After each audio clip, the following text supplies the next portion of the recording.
Another day, another vlog. Thank you Lord for this day. Hi there! Welcome back again to my vlog. Kahapon nga ng gabi, dumating yung mga friend ko from Nueva Ecija at nagulat nga ako sa pagdating nila at hindi ko din napaghandaan kaya naman wala rugo ako napaulam.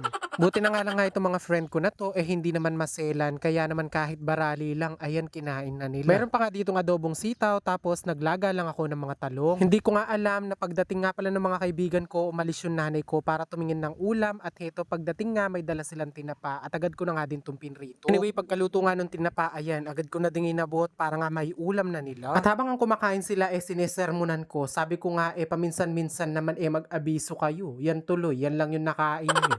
So heto, fast forward, kinabukasan nga, maaga na akong nagising. Pero ang totoo, alas 7 na talaga akong nagising ng mga oras na parang kakagaling ko lang kay Vicky Bello, balang may botox kulupan Well, sabi nga nila, iba talaga kapag nakumpleto mo yung tulog mo at sigurado maganda rin yung gising mo. Bali pagkagising ko nga, heto, dinatnang ko na nga itong mga tilapia na to na malinis na at pinatitik-tik na lang. Saktong-sakto nga kako, nagkikrave nga ako ng tilapia pero syempre hindi ko pa alam kung anong luto yung gagawin ko dito at tatanungin ko muna si mother. Galing nga siya labas kanina at heto, meron nga siyang dalang dahon. Sabi niya, paksiw ko nga daw gamit yung luyang dilaw at syempre yung luya talagang ginagamit sa pamaksiw tapos ilagay ko nga daw yung dahon na dala niya. Dito nga meron pa nga siya nakuhang siling haba kaya naman ayan, lalagay din natin to dito sa paksiw. Dito nga sa mga sangkap na gagamitin ko, syempre hindi mawawala yung kamatis lalo na sa pagpapaksiw namin. Hindi ko alam pero kami kasi nakasanayan na talaga namin maglagay ng kamatis sa anumang paksiw na niluluto namin. Pero syempre dun sa lechon paksiw hindi kami naglalagay ng kamatis Kasigurado matagal-tagal pa bago ako mag-lechon paksiw. Hindi ko kasi alam kung saan ako kukuha ng lechon.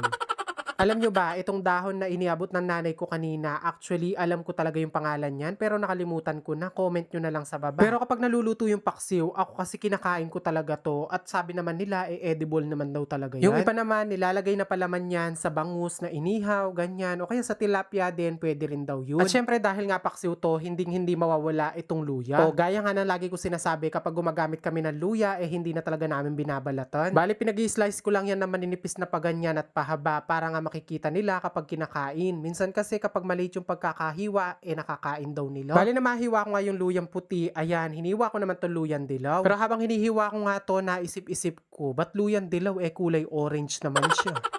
At syempre, hindi mawawala dito yung sibuyas. Kumuha na nga lang pala ako ng isang malaki, tapos ayan, binalatan ko at pinaghihiwa ko na rin. Bali dito nga pala sa paksiw natin na to, gagamit din tayo ng mga ilang pirasong bawang. Pupukpukin ko lang to at babalatan at hindi na natin to hihiwain pa sa maliit. At pagkatapos ko nga may prepare lahat ng gagamitin ko, heto, kinuha ko na nga yung kawali kung saan tayo magluluto at inilagay ko na nga itong luyang dilaw. Kalahati lang naman to ng mga pinaghihiwa natin kanina at yung kalahati naman ay ilalagay natin sa ibabaw mamaya. Sabi ng nanay ko, isunod ko na nga daw itong mga dahon-dahon para nga daw madali siya maluto. Pagkatapos nga ng mga dahon-dahon, sunod ko nang inilagay dito yung luyang puti. O yan, tinawag ko na lang siya luyang puti kasi mas maputi siya dun sa luyang dilaw.